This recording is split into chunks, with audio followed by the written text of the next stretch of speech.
graça e paz. Quero convidar você a abrir sua Bíblia em Gênesis, capítulo de número 22, os versículos de 1 a 19. É um texto bastante conhecido daqueles que já têm uma certa vivência e convivência com a igreja, ou até mesmo familiaridade com a Bíblia. É um texto que fala sobre quando Deus prova Abraão, no finalzinho da sua história, que é descrita aqui em Gênesis, e um dos últimos momentos que nós temos da vida do patriarca Abraão é descrito justamente aqui em Gênesis capítulo 22, quando o Senhor pede que ele ofereça o seu filho Isaque, filho da promessa, em sacrifício. Então vamos ler esse texto, dos versículos 1 até o versículo 19, acompanhe na sua Bíblia a leitura. Está assim escrito: depois dessas coisas, pôs Deus Abraão à prova e lhe disse: Abraão, este lhe respondeu: eis-me aqui. Acrescentou Deus: toma teu filho, teu único filho, Isaque, a quem amas, e vai-te à terra de Moriá, oferece-o ali em holocausto sobre um dos montes que eu te mostrarei.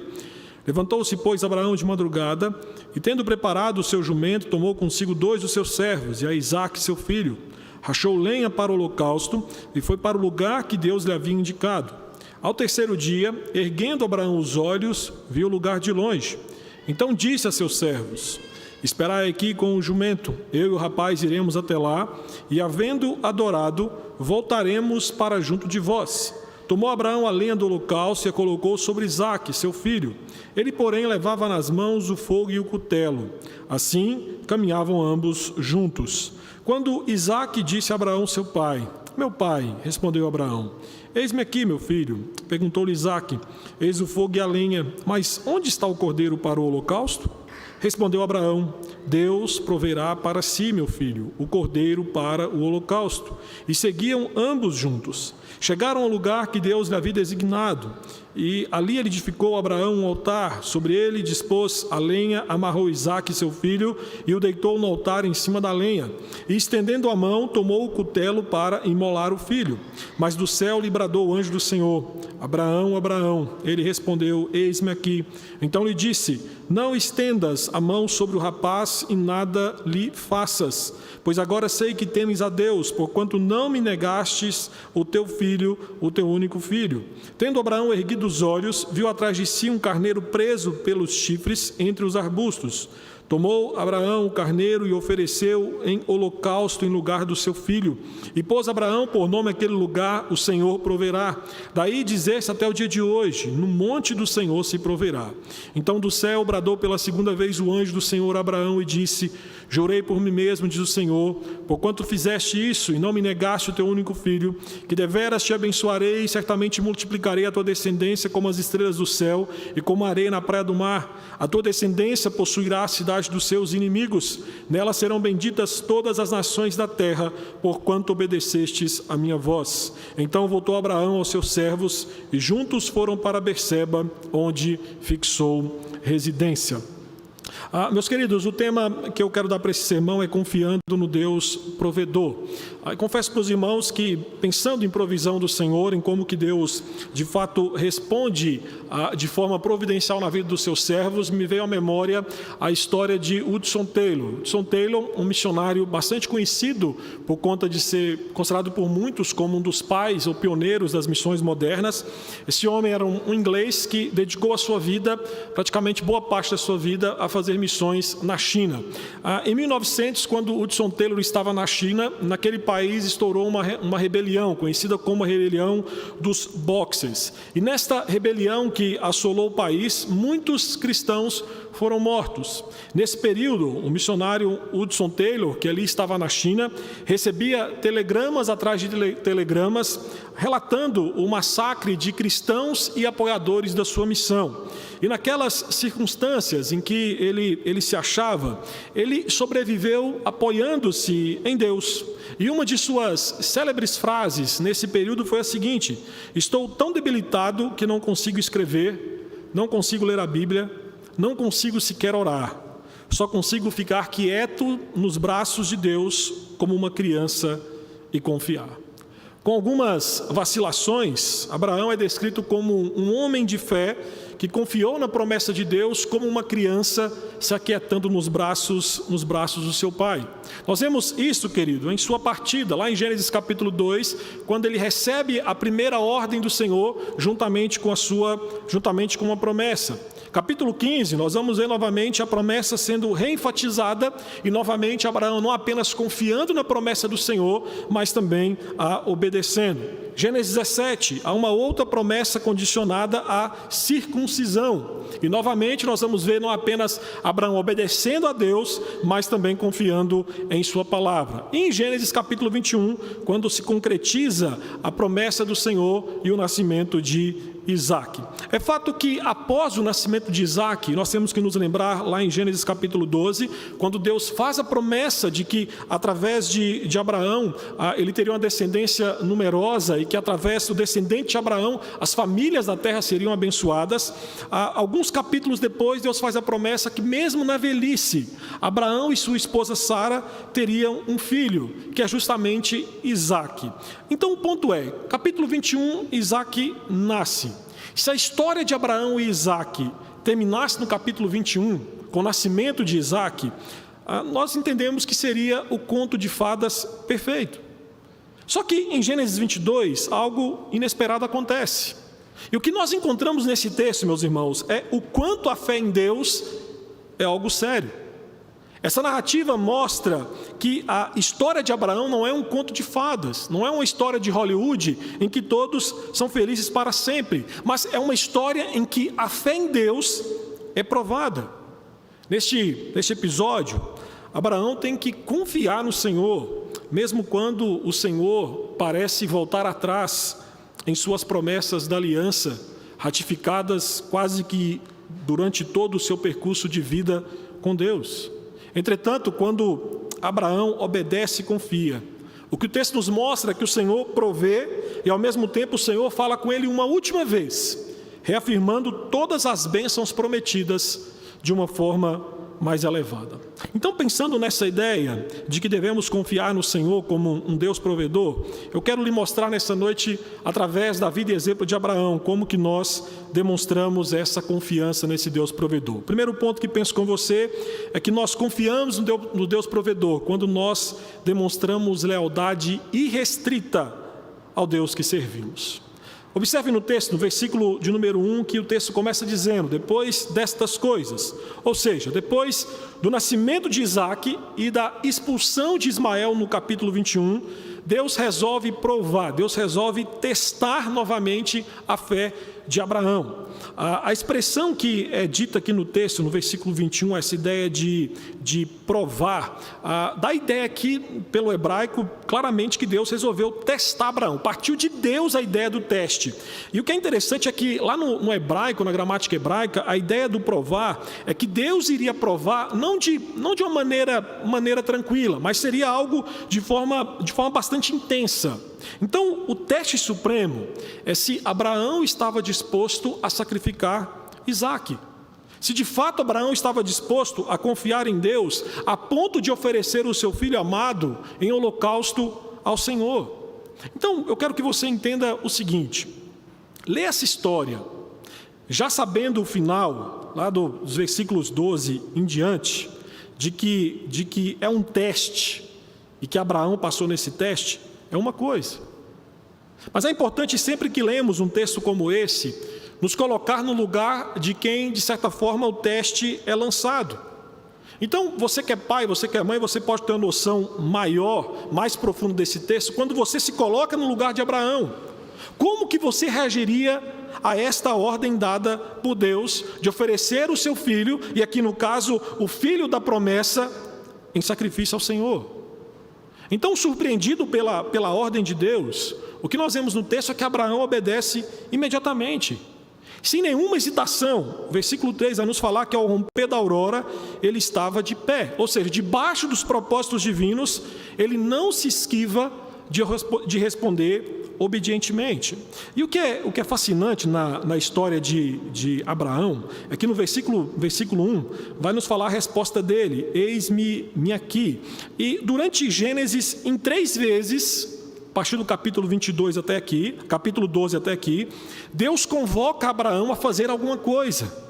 É uma convocação com uma ordem, e em todas elas a resposta de Abraão é a mesma: eis-me aqui. Além disso, há outro aspecto interessante nesse texto, e também nos impressiona, é que Abraão, quando recebe essa ordem de Deus, ele nada fala com Deus, ele também nada fala com a sua esposa. Então, diante dessa palavra, o que nós vamos ver, diante da palavra do Senhor, é que Abraão responde imediatamente. E o que é interessante na história de Abraão é que, se você for no capítulo 18, você vai ver que o silêncio aqui no capítulo 22 se contrapõe com vamos dizer assim, as indagações de Abraão no capítulo 18, quando Deus diz que vai jogar juízo, derramar juízo sobre Sodoma e Gomorra. Lá no capítulo 18 nós vamos ver que ele argumenta com o Senhor: mas Senhor, se tiver 50 justos, se tiver 40 justos, se tiver 30 justos. Mas aqui no capítulo 22, ele simplesmente obedece. Um puritano, ele dizia uma coisa muito interessante sobre essa questão de obediência, que ele dizia que o sinal da verdadeira obediência é como submissão, colocar a vontade de Deus acima da vontade da criatura, mesmo quando aparentemente a vontade divina não traz vantagens para ela.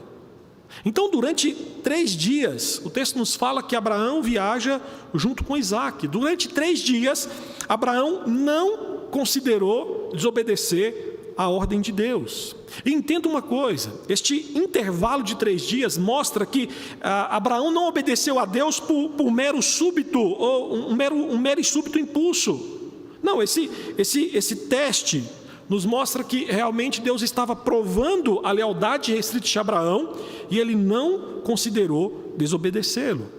A narrativa desse texto diz respeito ao reconhecimento a parte de Abraão, de que Deus é Deus.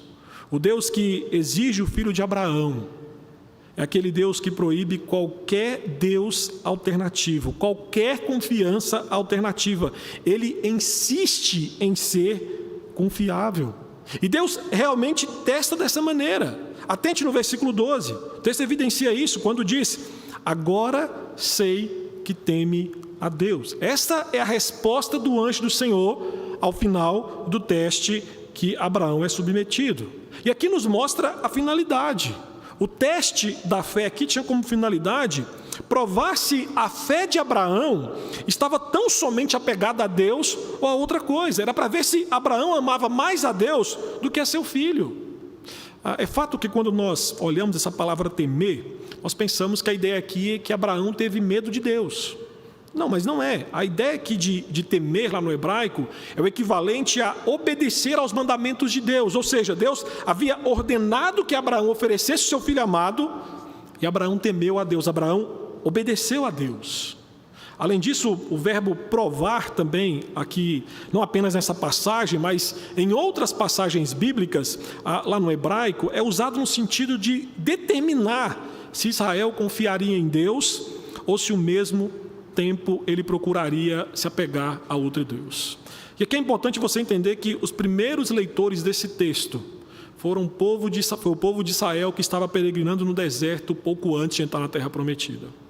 Então aqui, quando Deus escreve esse texto e o povo de Israel está lendo pela primeira vez, o povo aqui está entendendo que Deus está colocando à prova se de fato não só Abraão, mas o povo de Israel também teria apenas Deus como Deus e não se apegaria a outros deuses alternativos.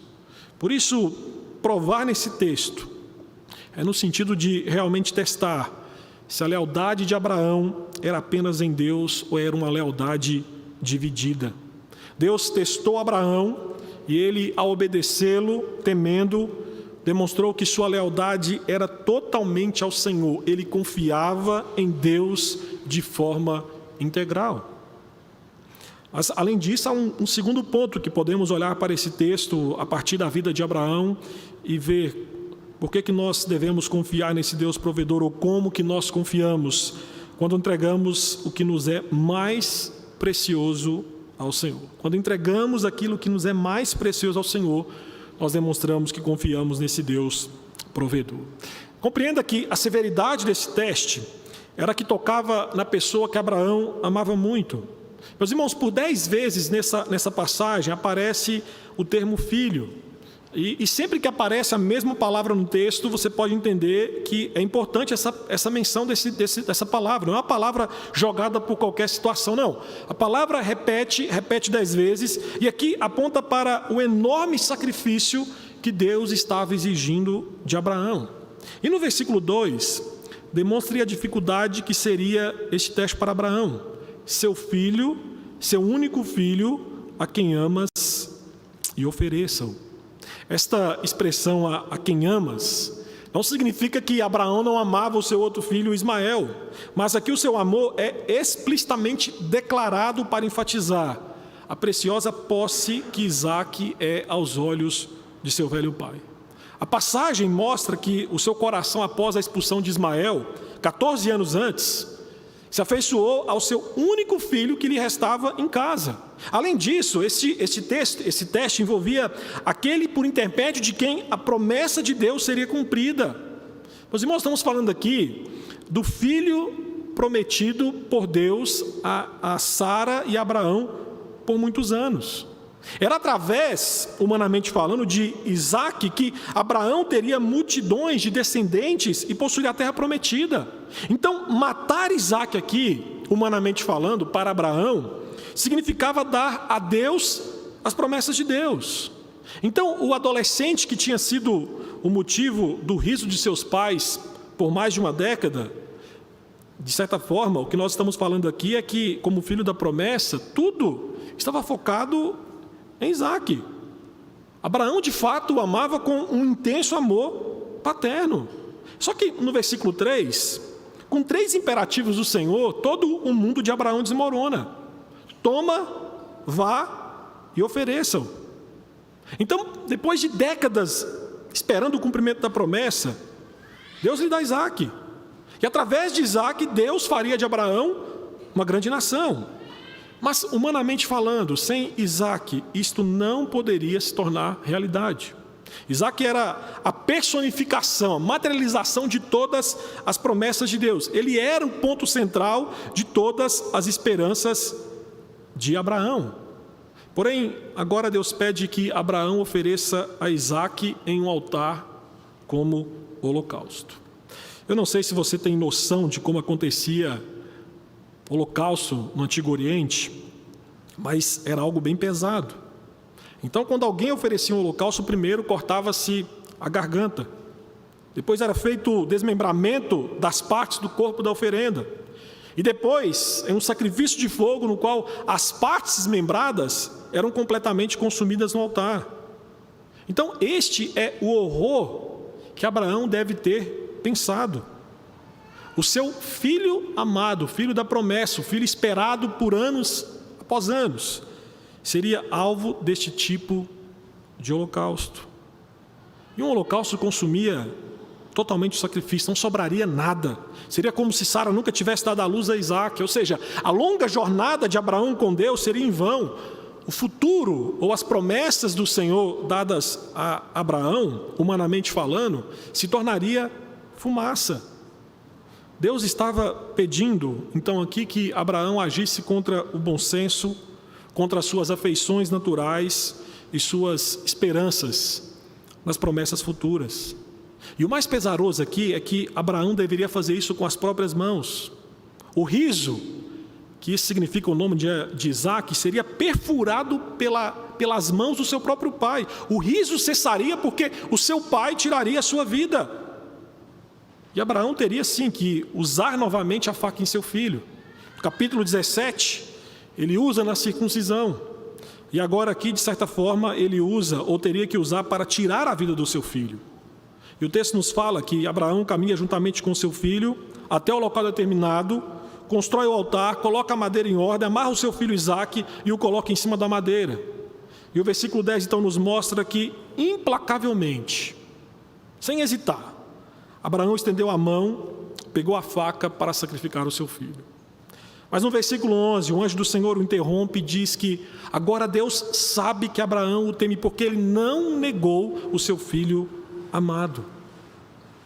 A intervenção divina aqui É Deus afirmando que Abraão passou no teste porque ele estava disposto a lhe entregar aquilo que lhe era mais precioso.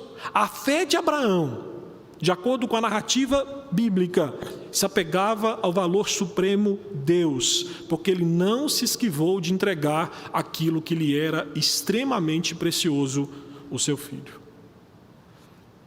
Além disso, há um terceiro ponto que quero pensar com você nessa noite, quando demonstramos que confiamos nesse Deus provedor, quando nós esperamos a solução em Deus. Abraão, depois de 3 dias de peregrinação, não mudou de ideia. E o que é fascinante é ver como que as suas instruções aos seus servos demonstram não apenas a sua firme obediência, mas sua confiança em Deus. Observe que no versículo 5, de forma sincera e convicta, ele afirma a seus servos que depois de oferecer Isaque como holocausto, ambos voltariam juntos. Ele simplesmente cria em Deus e agia em obediência. Então sua fé o levava à ação, seu coração apenas dizia: olha, se Deus disse, eu creio, vou obedecer. Mesmo não sabendo nada a respeito da ressurreição, Abraão raciocinou aqui, segundo Hebreus 11:9, que Deus poderia ressuscitar Isaque dos mortos. Abraão confiava totalmente na promessa de Deus, de que através de Isaque a sua descendência seria numerosa. E mesmo que ele fosse morto, de alguma forma, Deus o traria à vida e cumpriria a sua promessa. Mas observe no versículo 7. O versículo 7 é um dos pontos mais tristes para quem é pai nessa passagem, ou mãe.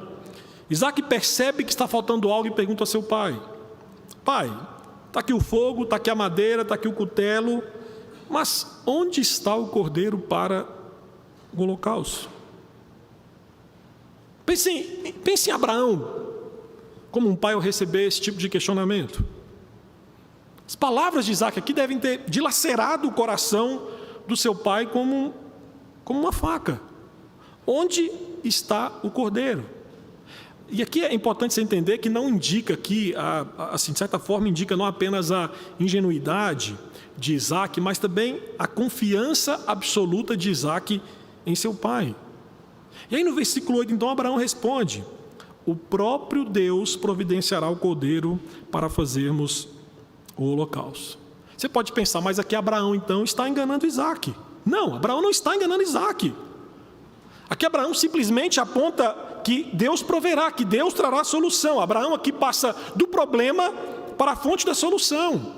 E esta resposta de Abraão, novamente aponta para a sua total confiança em Deus. Ele não sabe se Deus providenciará um resgate para Isaque, ou se Isaque é o ato de provisão de Deus. Ele não sabe, mas ele confia sem reservas. O patriarca encontra o seu único refúgio no provedor divino, que é inescrutável, mas é confiável. E Abraão diz: Deus proverá para si.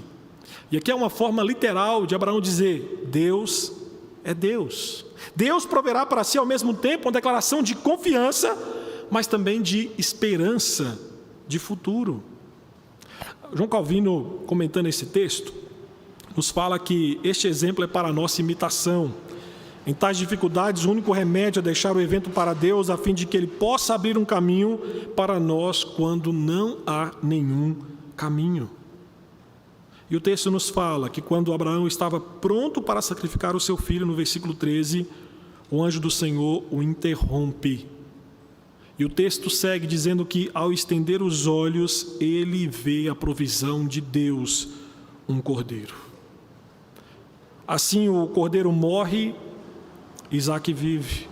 E porque Isaque vive, Israel, que é o povo de Deus, que está tendo primeiro contato com esse texto de Gênesis, ele passa a saber que eles viverão. Cordeiro em vez de Isaque, o cordeiro em vez de Israel. E a resposta de Abraão é colocar o nome daquele lugar de o Senhor proverá. E por 3 vezes nessa passagem, Abraão usa essa expressão referindo-se à pessoa de Deus. E nos versículos 15 a 19, após o holocausto, pela última vez, aqui em Gênesis, o Senhor fala com Abraão. E nessa última fala do Senhor com Abraão, Deus está novamente enfatizando e, de certa forma, colocando numa moldura ainda maior, mais ampla, que por conta da obediência, por conta da fé de Abraão em Deus, todas as promessas que Deus fez a ele seriam cumpridas através do seu descendente Isaque. Aqui, meus irmãos, a revelação, a narração nos leva a uma nova revelação sobre Deus, porque se no versículo 1 Deus é aquele que prova, lá no final, no versículo 14, Deus é aquele que provê. Então, em suma, a afirmação enigmática de Abraão, Deus proverá para si, e a conclusão aí no monte chamado Deus proverá, atestam que o cordeiro substituto não apareceu por acaso ou por pura sorte. Pelo contrário, atestam que o mesmo Deus, que em sua soberania estabeleceu a prova, é aquele que resolveu a prova com benevolência, com graça e misericórdia. E eu quero pensar com você ainda algumas implicações desse texto para nós. Esse texto é um texto riquíssimo e tem muito a nos ajudar na nossa prática de vida cristã.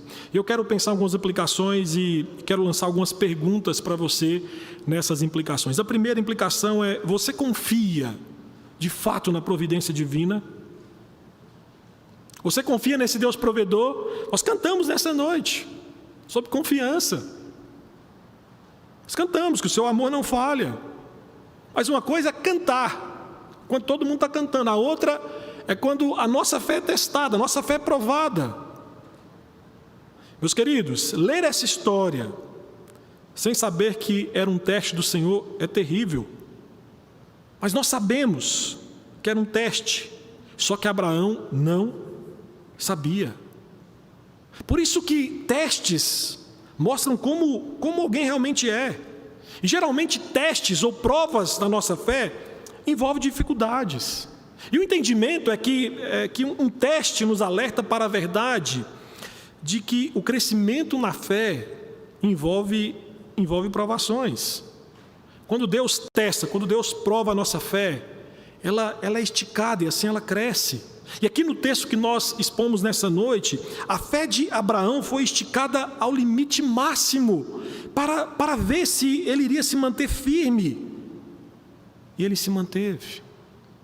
E por isso esse homem se torna um grande exemplo de fé em Deus para nós. Eu quero que você entenda nessa noite que Deus prova para identificar o seu povo, para discernir quem é sério sobre a fé e para saber cujas vidas ele será totalmente Deus.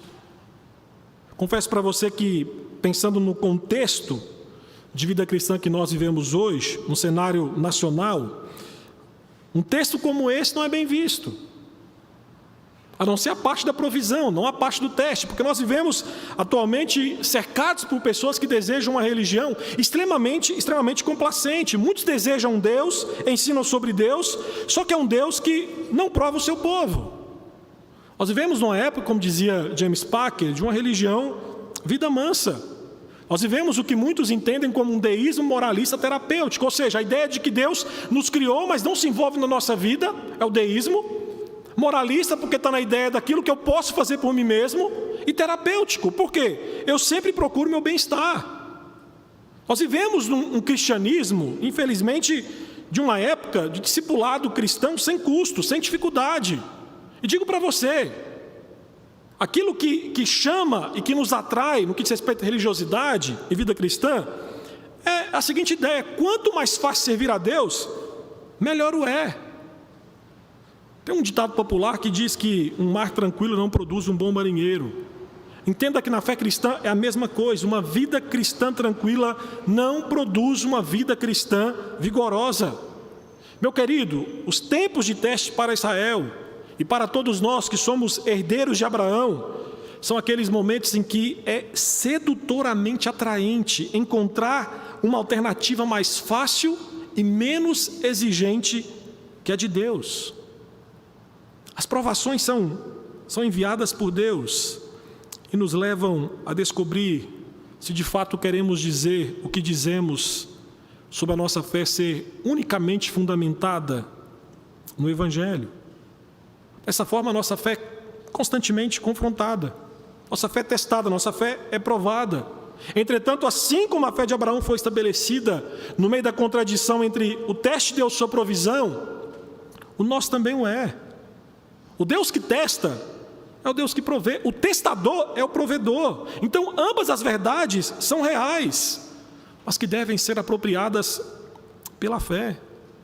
Entenda uma coisa: quando Deus te provar, Ele proverá para você. E é isso que nós precisamos aprender sobre Deus. À medida que passamos pelas provas, o Deus que nos testa é o Deus que provê. E Ele sempre provê o que é necessário para a vida, para a existência de cada crente. Então, entenda uma coisa: quando somos chamados a dar nosso Isaac, aquilo que é extremamente precioso para nós, nós precisamos entender, quando fazemos isso, que Deus é o Deus que provê. Mas prover significa esperar no Senhor.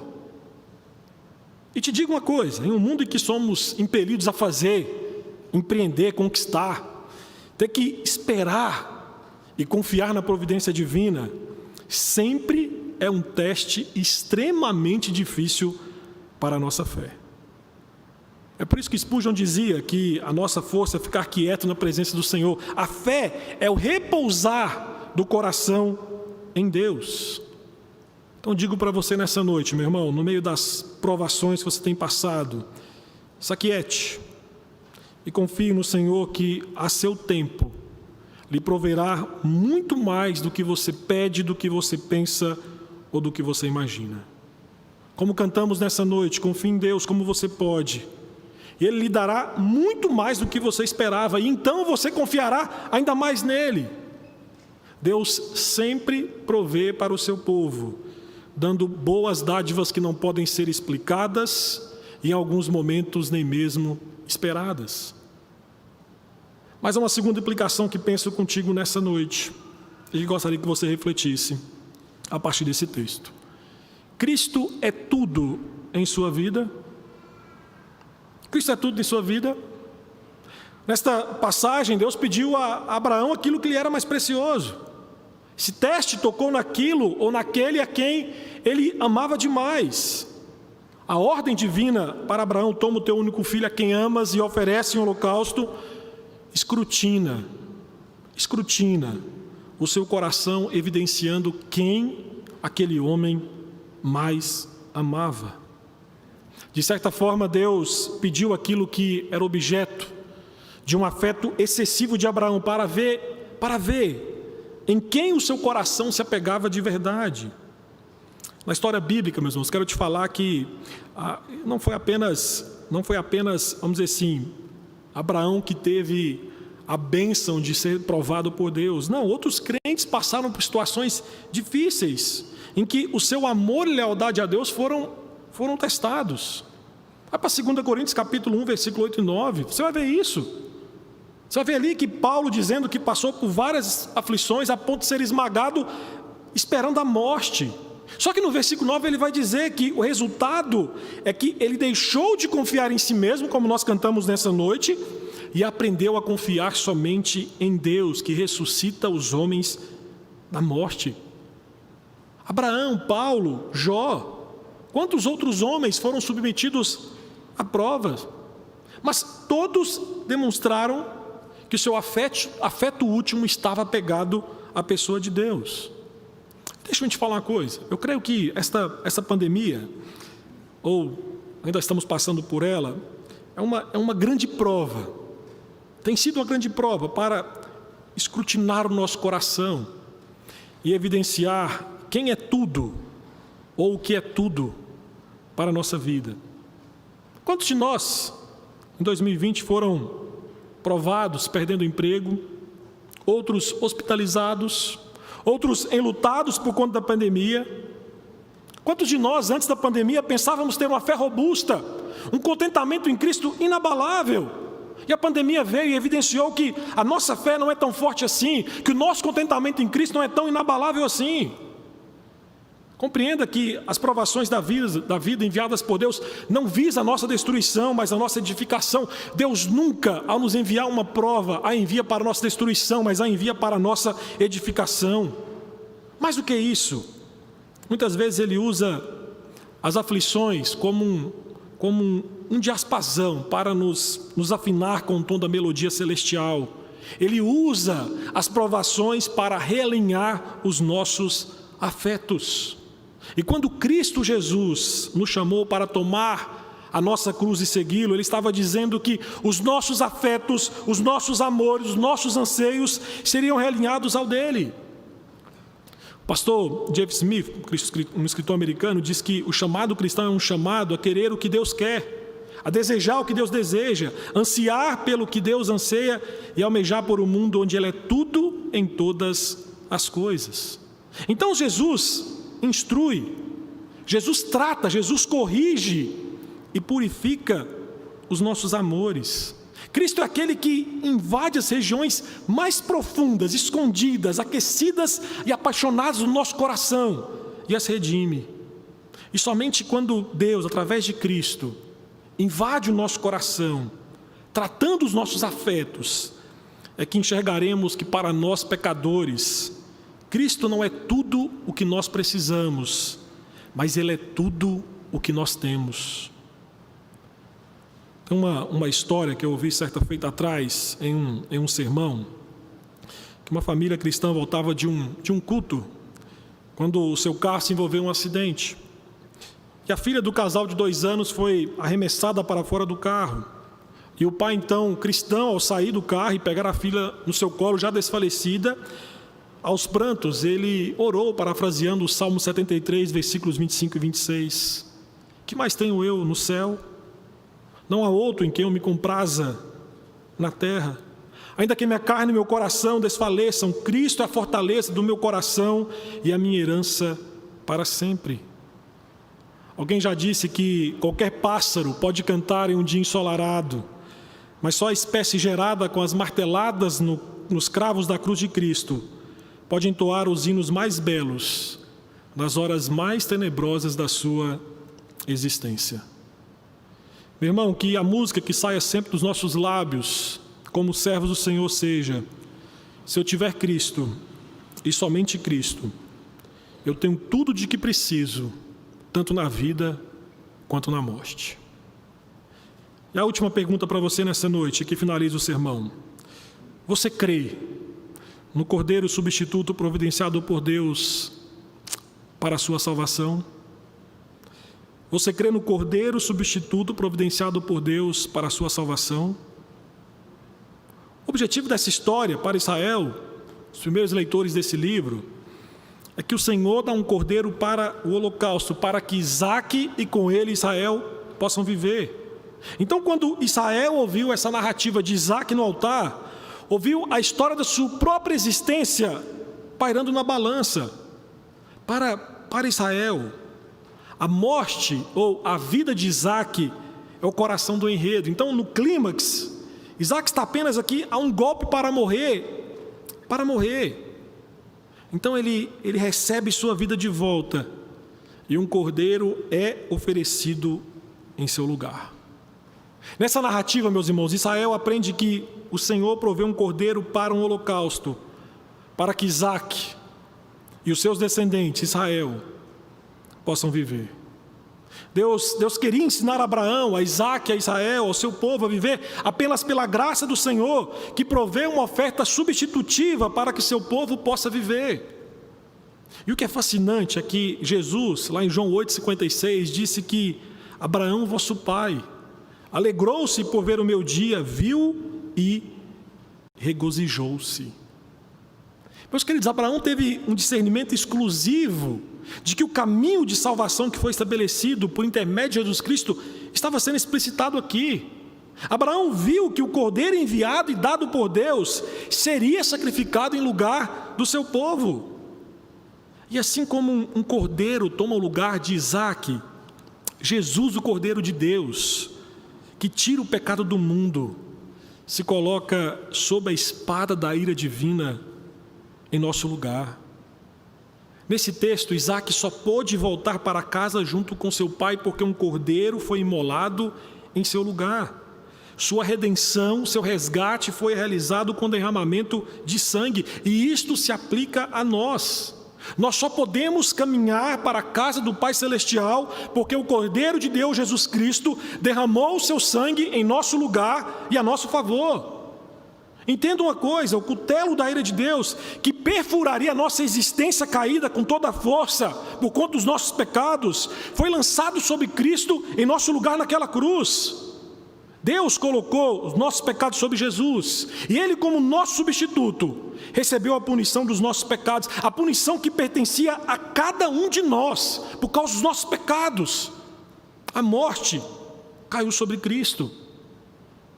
Os nossos pecados foram transferidos a Jesus, que morreu em nosso lugar, e somente essa substituição satisfaz a justiça de Deus.